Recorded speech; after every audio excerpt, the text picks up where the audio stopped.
SSC ও সমমান পরীক্ষার ফল প্রকাশ হলো আজ। এতে সারা দেশে গড় পাশের হার ৮৩.০৪%।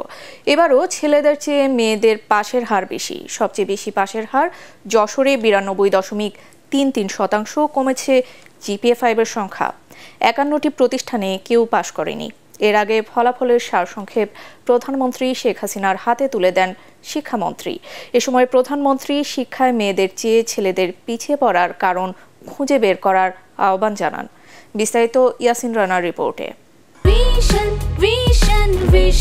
100% কপার কন্ডেন্সারে তৈরি ভিশন ফ্রিজ, তাই গুণে মানে অটুট থাকে বছরের পর বছর।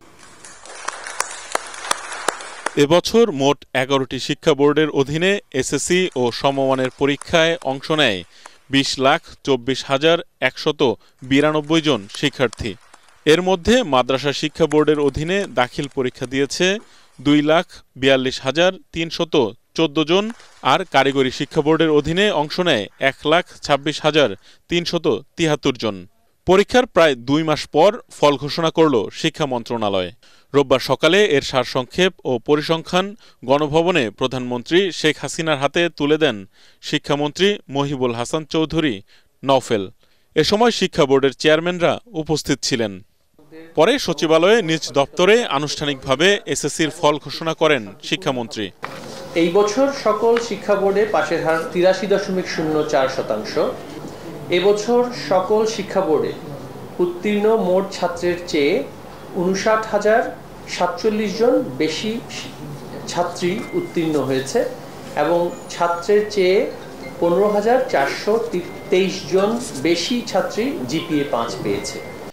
এবছর সবচেয়ে বেশি পাশের হার যশোর বোর্ডে ৯২.৩৩%, আর সবচেয়ে কম সিলেটে ৭৩.৩৫%। এছাড়া বরিশাল বোর্ডে পাশের হার ৮৯.১৩%, চট্টগ্রামে ৮২.৮, কুমিল্লা বোর্ডে ৭৯.২৩, দিনাজপুর বোর্ডে ৭৮.৪৩, রাজশাহী বোর্ডে ৮৯.২৬, রাজশাহী বোর্ডে ৮৯.২৬, ময়মনসিংহ বোর্ডে ৮৫.০০, ঢাকা বোর্ডে ৮৩.৯২%।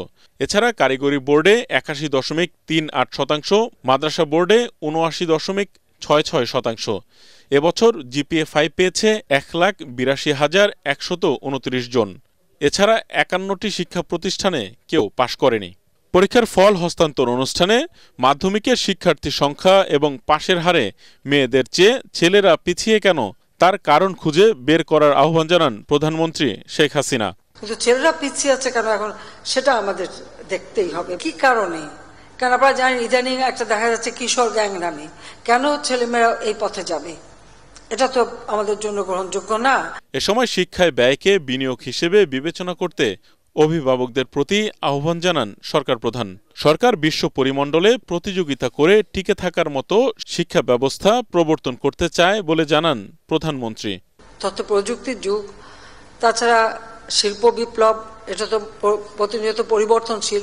সেদিকে লক্ষ্য রেখেই প্রতি উপজেলায় একটা করে আন্তর্জাতিক মানের সরকারি টেকনিক্যাল স্কুল ও কলেজ নির্মাণের আমরা উদ্যোগ নিয়েছি। প্রতি জেলায় একটা করে বিশ্ববিদ্যালয় করে দিচ্ছি।